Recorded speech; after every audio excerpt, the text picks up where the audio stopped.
I'd spent 15 years building a life with my wife, only to discover her secret on the eve of our anniversary. When she leaned in to kiss me that night, I said the 7 words that made her freeze in terror. "I'd kiss you, but I don't want to taste your boyfriend." Her face went pale as death. She never expected me to find those messages. She never thought I'd walk away from everything we built. She was wrong. My name is Jerome Mitchell. I'm 47, and I own a small but once successful renovation company in Portland. For 15 years, I poured my heart and soul into building that business. And for 14 of those years, I thought I was building a rock-solid marriage alongside it. Funny how things can fall apart faster than they come together. When the housing market took a nosedive last year, so did my company. Contracts dried up overnight. Customers canceled projects. I had to let go of 3 good men, guys with families to feed. The stress was eating me alive. Every night I'd come home with that knot in my stomach, wondering if tomorrow would be the day I'd have to close up shop for good. Vanessa, my wife, seemed supportive at first. She'd pour me a whiskey, listen to me vent about the day's disasters, tell me things would turn around. But as weeks turned into months with no improvement, I noticed the change. Her eyes would glaze over when I talked about work. She started taking more girls' nights out. Our conversations got shorter, our silences longer. "You need to figure something out, Jerome," she said one night, not even looking up from her phone. "We can't keep living like this." "I'm trying," I told her. "You think I'm not trying?" She just sighed and walked out of the room. I chalked it up to the financial strain. Vanessa was used to a certain lifestyle. Her job at the advertising agency paid well, but we'd built our life on 2 incomes.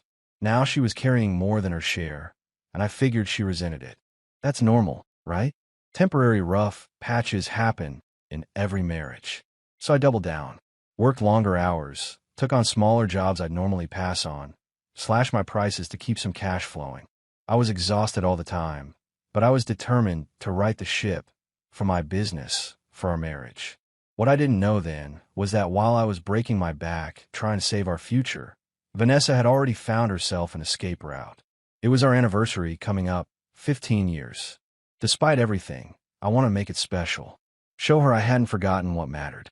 Remind her why she fell in love with me in the first place. I made reservations at Riverside, the fancy place downtown where I'd proposed to her. Maybe a night away from our problems would help us reconnect. I had no clue that this anniversary dinner would be the last one we'd ever have. I spent the week before our anniversary busting my ass on a small kitchen remodel job that would barely cover a mortgage payment. My hands were raw, my back was killing me, but I kept pushing through. Every cabinet I installed, every tile I laid, I thought about Vanessa's face lighting up when I told her about the reservation. The morning of our anniversary, I woke up early and slipped out to grab some flowers before heading to the job site. Nothing fancy, just those yellow tulips she'd always loved. I left them on the kitchen counter with a note. 15 years. Still the best decision I ever made. See you tonight. When I got home that evening, the flowers were in a vase, which I took as a good sign. I showered quickly, put on the one decent suit I still owned, and found Vanessa in the bedroom getting ready. "You look beautiful," I said, and I meant it. She wore that blue dress I'd given her 2 Christmases ago. Her dark hair fell in loose waves around her shoulders, and for a moment, she looked like the woman I'd fallen for all those years ago. She gave me a small smile. "Thanks. You clean up pretty well yourself." It was the warmest she'd been in weeks, and I felt a surge of hope.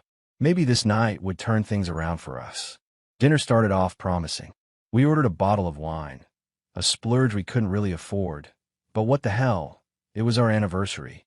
We made small talk about mutual friends, reminisced about our honeymoon in Maui, carefully avoiding any mention of my struggling business or our financial situation. "Remember that stupid snorkeling instructor?" I laughed. "The one who kept calling you water princess?" She smiled at the memory. "And you got so jealous you pretended you were drowning just to get his attention off me." I wasn't pretending that hard. That current was no joke. For a moment, the years fell away. This was us, the real us, before mortgages and business loans and sleepless nights. But halfway through the main course, her phone buzzed in her purse. She ignored it the first time. The second time, she glanced at it quickly and put it away. By the third buzz, she excused herself to the bathroom, taking her phone with her. When she returned 10 minutes later, something had changed. Her smile seemed forced, her laughter a beat too late. She kept checking the time, and when I suggested dessert, she claimed she was feeling tired. Early day tomorrow, she said. Big presentation at work. I paid the bill, wincing internally at the dent it made in our already stretched finances, and we drove home mostly in silence. I tried to hold her hand across the center console, but she kept repositioning herself, fiddling with the radio, checking her phone. At home, she headed straight for the bathroom. I'm going to take a shower, she said, already pulling pins from her hair. I poured myself a whiskey and sat in the living room, wondering what had gone wrong. Had I said something? Done something? Or was this just where we were now? Two people who couldn't even manage to connect on their anniversary? When she emerged from the bathroom, wrapped in her robe, her hair wet around her shoulders, she looked distracted. I'm sorry about tonight, I said, setting down my glass. I know things haven't been great lately, with the business and all the stress. It's fine, Jerome, she cut me off. I'm just tired. Let's not do this now. She kissed me on the cheek, a quick, obligatory peck, and disappeared into the bedroom. I stayed up a while longer, nursing my drink, trying to figure out how to bridge the growing gap between us. Little did I know, that gap was already wider than I could possibly imagine. The day after our anniversary was like any other. I left early for a job site. Vanessa headed to her advertising agency. Things had been so strained between us lately that our routine had become mechanical, two planets orbiting the same space without ever colliding. I came home earlier than usual that evening, bone-tired from hauling drywall all day. The house was quiet. Vanessa had texted she'd be working late again. I grabbed a beer from the fridge and slouched onto the couch, flipping through channels without really watching anything. That's when I noticed Vanessa's tablet on the coffee table. She'd been using it constantly lately, always keeping it close, the screen angled away from me. I'd never been the suspicious type. Never had reason to be. But something about her behavior at dinner last night kept nagging at me. I picked up the tablet, just intending to move it so I could put my feet up. When the screen lit up, I saw she'd left her email open, and right there at the top was a message from someone named Chris. My thumb hovered over the screen. This was her private correspondence. I'd never snooped on Vanessa before, had always trusted her completely. But the subject line caught my eye. Last night was amazing. I told myself I was being paranoid.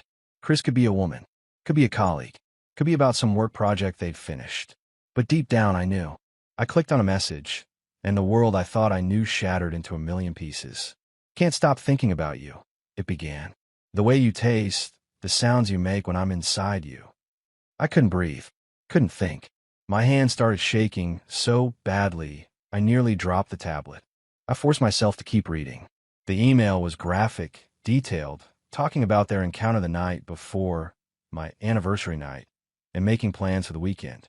Apparently, Chris had a trip coming up, but wanted to make up for lost time when he returned. I scrolled back through their correspondence, messages stretching back months. The earliest ones were innocent enough, flirty, but plausibly deniable. Then they grew more explicit, more intimate. They'd been sleeping together for at least 2 months. All those late nights at work, all those girls' nights out, all those yoga classes and shopping trips. Lies. Every single one. I took screenshots of everything, emailing them to myself. My mind was oddly methodical despite the hurricane of emotions raging inside me. I knew I needed evidence. Knew I couldn't face her without it. When I heard her key in the lock 2 hours later, I had the tablet back exactly where I'd found it, the screen dark. I was still on the couch, the same untouched beer beside me, now warm. She walked in looking slightly disheveled, her lipstick faded, her hair a bit messy. "You're home early," she said, sounding surprised. "Yeah," I replied, my voice coming from somewhere far away. "Finished up sooner than expected." She smiled, the same smile I'd fallen in love with 15 years ago, and said she was going to take a shower. As I listened to the water running, I wondered how I'd ever look at her the same way again. I spent the next day in a fog. Somehow, I managed to finish the kitchen remodel, though I couldn't tell you how. My body went through the motions while my mind replayed those emails over and over. 15 years of marriage, and I'd never once suspected Vanessa was capable of this kind of betrayal. That night, I got home late. The house was quiet except for the sound of the TV coming from our bedroom. I stood in the doorway for a moment, watching Vanessa propped up against the pillows, scrolling through her phone. She looked up and smiled, That same smile that used to make my heart skip a beat. "Hey, you," she said. "Long day." I nodded, unable to form words. The rage and pain I'd been suppressing all day threatened to explode, but I held it together. I needed to be calculated about this. I went to the bathroom, splashed water on my face, and stared at my reflection. The man looking back at me seemed older somehow, worn down by a weight he never asked to carry. When I returned to the bedroom, Vanessa had set her phone aside and patted the space next to her. I sat on the edge of the bed, keeping distance between us. "You okay?"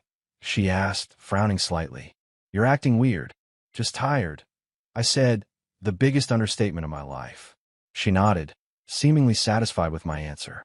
Then she leaned forward, her hand reaching for my face, pulling me toward her for our usual goodnight kiss.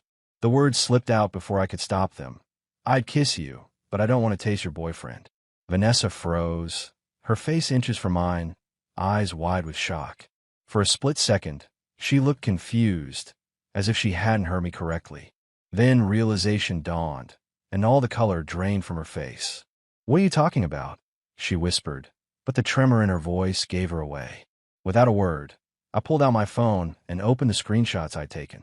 I handed it to her, watching as she scrolled through her own words, her own betrayal laid bare. "Jerome, I can explain," she started, but I cut her off. "Don't," I said, my voice deadly calm. "Don't insult me by lying again." Tears welled up in her eyes. "It was a mistake," she pleaded. "It didn't mean anything." I almost laughed at that. "Didn't mean anything? You've been sleeping with him for months, Vanessa. On our anniversary. In our bed, for all I know." She flinched at that, confirming my suspicion. "Jerome, please." She reached for my hand, but I pulled away. "We can fix this. We can get counseling, work through it." I stood up, needing distance between us. "There's nothing to fix. You broke us. You broke everything." I grabbed a pillow and headed for the door. "Where are you going?" she called after me, panic rising in her voice. "To sleep on the couch," I said. "I can't be in the same bed as you tonight. Or maybe ever again." The next few weeks were a special kind of hell. I was a zombie, going through the motions of life without really living it. Wake up, work, come home, sleep, or try to sleep, on the couch that was killing my back. Rinse and repeat. Vanessa kept trying to fix things. At first, she was all waterworks and apologies, following me around the house with red-rimmed eyes, begging for a second chance. When that didn't work, she switched tactics. She'd walk around in skimpy outfits, accidentally brush against me in the kitchen, try to remind me of what I was missing out on. "We need to talk about this, Jerome," she'd say, her voice soft and pleading. "Nothing to talk about." I'd respond, then find a reason to leave the room. She left pamphlets for marriage counselors on the coffee table, sent me links to articles about healing after infidelity, even had her mother call me. That was a new low. The woman had the nerve to tell me that all marriages hit rough patches, and that I should be the bigger person. I wanted to ask if her husband had ever found her in bed with another man, but I bit my tongue. No point dragging more people into this mess. At work, I was barely holding it together. Nearly took my thumb off with a circular saw when my mind wandered to images of Vanessa with Chris. My crew was starting to notice something was off. Miller, my foreman, finally cornered me after I measured the same piece of trim 3 times and still got it wrong. "Boss, you're a million miles away. Everything okay at home?" "Right as rain." I lied, the words tasting bitter. "Just didn't sleep well." He didn't buy it, but was decent enough not to push. "If you need anything, just say the word." One night, about 3 weeks after D-Day, I came home to find Vanessa in the kitchen, cooking my favorite meal, pot roast with all the fixings. The table was set with the good dishes we never used, candles lit, wine poured. "What's all this?" I asked, dropping my keys on the counter. "I thought we could have dinner together," she said, hopeful. "Like we used to." I stared at the spread, at the effort she'd put in. For a split second, I felt a crack in the wall I'd built around myself. Then I remember the emails, the lies, the betrayal that had destroyed 15 years of trust. "Not hungry," I said, and walked past her to the bathroom. I took the longest shower of my life, letting the hot water beat down on my aching shoulders, hoping it would wash away some of the anger and pain. When I finally emerged, the kitchen was dark. The food was covered with plastic wrap in the fridge. Vanessa was nowhere to be seen. I found a note on the coffee table next to my pillow and blanket. I'm staying at Jen's tonight. I don't know how to reach you anymore. I crumpled the note and tossed it in the trash. Then I went to sleep in my own bed for the first time in weeks, spreading out across the entire mattress. Try not to notice that even after all this time, her side still smelled like her perfume. I was between a rock and a hard place, and the walls were closing in. I couldn't keep living like this, but I couldn't seem to find my way out either. After 6 weeks of living like strangers under the same roof, something had to give. That something turned out to be me. I came home one evening to find Vanessa waiting in the living room. No candles this time. No fancy dinner. Just her, sitting in the armchair, hands folded in her lap. "We need to talk," she said. Not a request, a statement. I dropped my tool belt by the door with a heavy clunk. "I'm beat, Vanessa. Not tonight." Then when her voice had an edge I hadn't heard before. "It's been over a month, Jerome. You can't keep stonewalling me forever.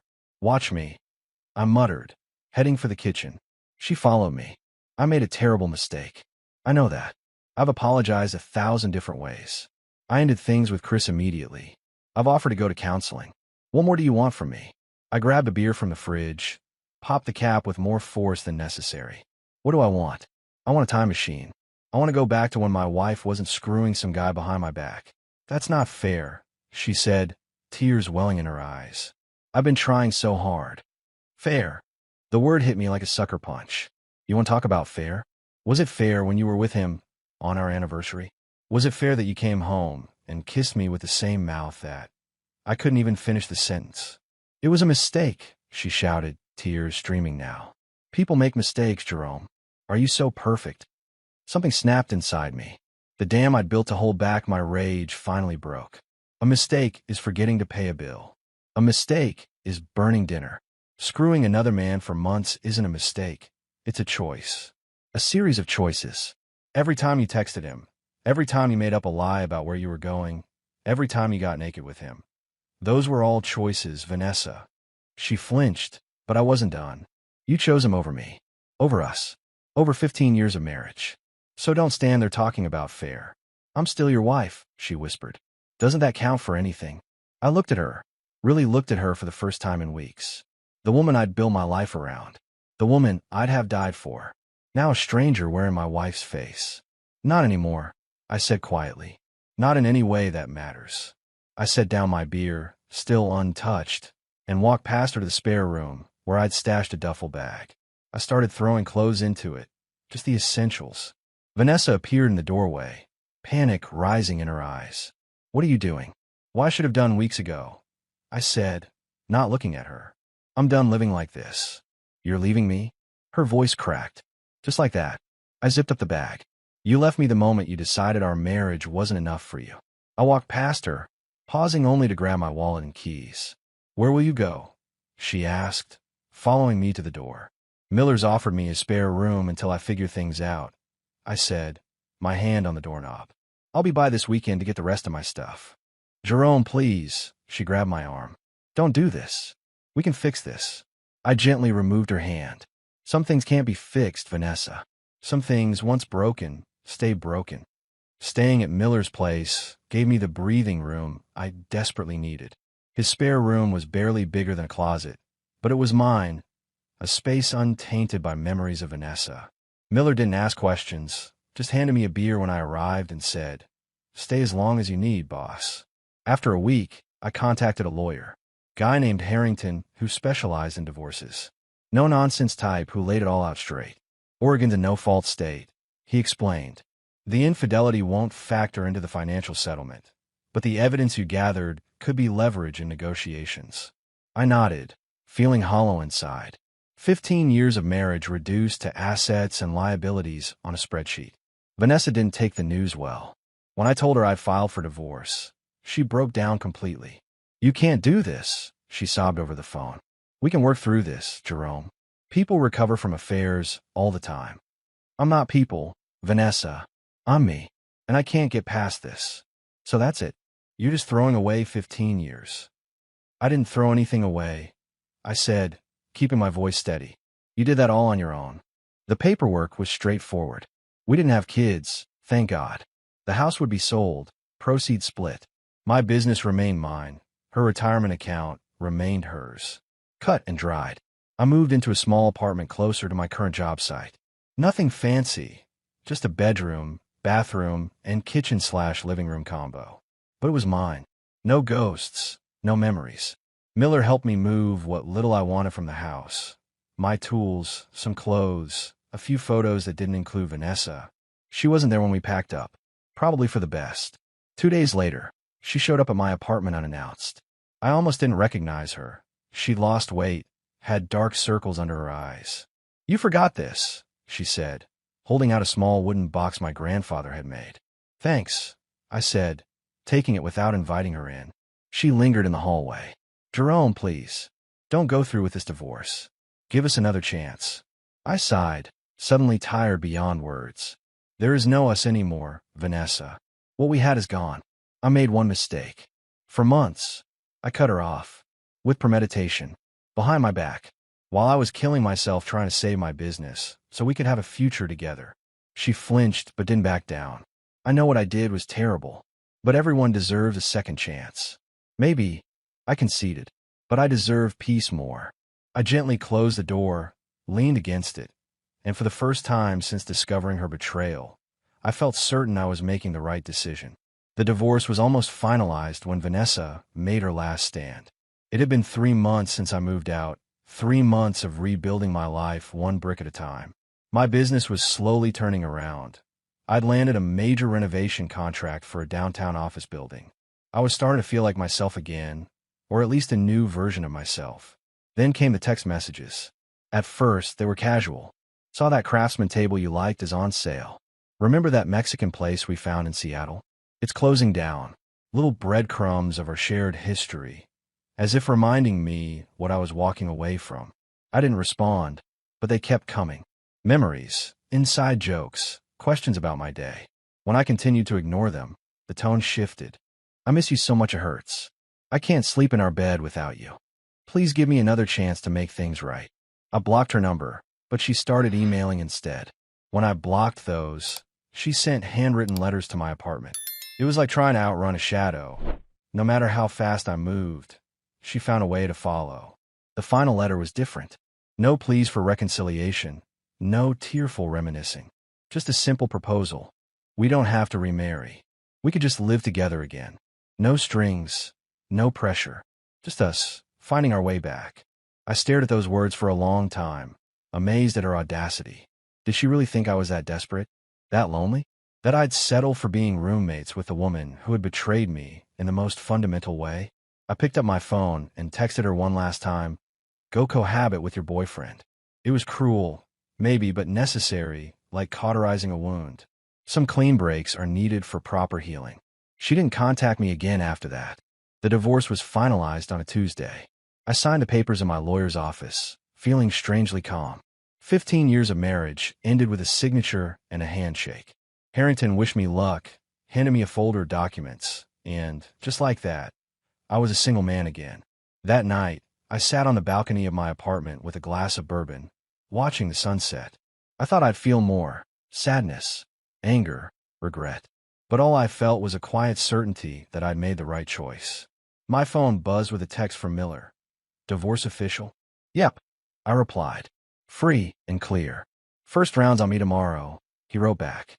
I smiled, took another sip of bourbon, and, for the first time in months, I felt something like peace. 6 months after the divorce, I barely recognized my life, in a good way. The construction company was back on solid ground. I'd hired 2 new guys, both veterans who knew their way around a job site. We were booked solid 3 months out, mostly high-end renovations that paid well. My apartment didn't feel temporary anymore. I'd invested in decent furniture, hung some artwork, even got a few plants that were somehow still alive. It wasn't fancy, but it was comfortable. Mine. Miller and I still grabbed beers every Friday, a tradition that had evolved from him checking on me to genuine friendship. He'd been through his own divorce years ago, and his perspective helped more than any therapist could have. "You ever hear from her?" he asked one night, halfway through his second IPA. "Not since the paperwork was finalized," I said. "Mutual friend told me she moved to Seattle. Got a job at some big marketing firm up there." "You dodged a bullet," he said, not for the first time. But had I? Some nights, in the quiet hours before dawn, I still found myself thinking about her. Not with longing. That ship had sailed, but with a strange sort of detachment, like examining an old scar that had finally healed over. 15 years was a long time to share with someone. The good memories were still there, buried beneath the betrayal.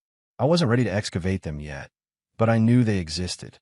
I'd started dating again, cautiously. Nothing serious, just coffee or dinner here and there. Women I met through work or friends of friends. It felt awkward, like learning to walk again after a long illness. But it was progress. One Saturday morning, I was at the farmer's market downtown when I spotted her.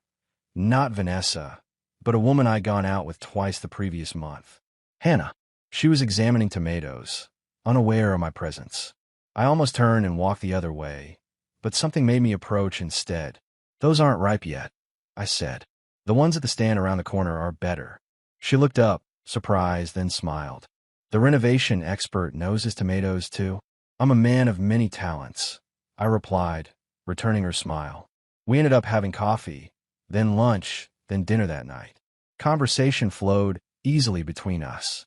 She was divorced too, no kids, like me, and carried her own scars with a grace I admired. When I drove her home that evening, she invited me in for a nightcap. I hesitated, then accepted.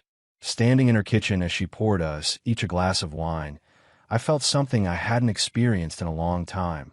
Possibility. Not happiness, exactly, but the potential for it. A door cracking open after being locked for so long. You okay? She asked, handing me my glass. Yeah, I said, meaning it for once. I think I am. 1 year after my divorce from Vanessa was finalized, I stood in the backyard of my new house. Not a rental, but a place I'd bought with my own money, a small craftsman with good bones and plenty of character. The kind of place I'd always wanted to fix up. My crew had helped me renovate it over weekends and evenings, transforming it room by room into something that felt like home. Hannah moved through the crowd of guests, stopping to chat with Miller and his wife, laughing at something he said. We'd been dating for 6 months now, taking it slow, both of us carrying baggage from failed marriages, both wary of making the same mistakes again. But there was something solid between us, something built on honesty and respect that gave me hope for what might come next. Need another beer? Rick, Miller's brother-in-law, and my newest hire, held out a cold bottle. Thanks, I said, taking it gratefully. The housewarming party had been Hannah's idea. A fresh start deserves a celebration, she'd insisted. Looking around at my friends, colleagues, and neighbors mingling in the late afternoon sunshine, I had to admit she was right. I'd heard through the grapevine that Vanessa was engaged again, some executive at her new firm in Seattle. The news didn't sting like I might have expected. Instead, I felt a strange sense of closure, like the final period at the end of a long and complicated sentence. Hannah caught my eye across the yard and made her way over, sliding an arm around my waist. Penny, for your thoughts. Just thinking about how much changes in a year, I said, pulling her close. If you told me back then that I'd be here now, I wouldn't have believed it. Back then, you couldn't see past the pain, she said softly. That's how it always is. She understood in a way few people could. Her ex-husband had left her for his secretary. The oldest cliché in the book, but no less devastating for its predictability. We'd each weathered our own storms and emerged stronger on the other side. Later, after the guests had gone and we were cleaning up together, Hannah asked, "Do you ever regret it? The divorce, I mean." I paused, bottle in hand, considering the question seriously. No, I said finally. I regret that it had to happen. I regret not seeing the signs earlier. But I don't regret walking away when I did. She nodded, understanding. Some betrayals you can't come back from. Exactly. I set down the bottle and turned to face her. Trust is like glass. Once it's shattered, you can try to piece it back together, but it'll never be as strong as it was. The cracks will always be there, waiting to split open again. Pretty bleak outlook, she teased, but her eyes were serious. Not bleak, I corrected her. Just realistic. It's why what we have matters so much to me. We started with eyes wide open. No illusions, no fairy tales. She stepped closer, her hand finding mine. To clear-eyed beginnings, then. Later that night, lying in bed with Hannah sleeping peacefully beside me, I thought about the long, painful journey that had brought me here. The discovery of Vanessa's betrayal had been the worst moment of my life, a nuclear explosion that had leveled everything I thought I knew. But standing in the ashes, I found the courage to rebuild something new, something stronger. If you're reading this and going through something similar, know this: it gets better. Not overnight, not without work, but gradually, surely, the pain recedes. The wound stops bleeding. You learn to trust again, not blindly, but wisely. You discover that one person's betrayal doesn't define what all relationships will be. Sometimes, you have to lose everything to find what truly matters. And sometimes, what waits on the other side of devastation is better than anything you could have imagined before.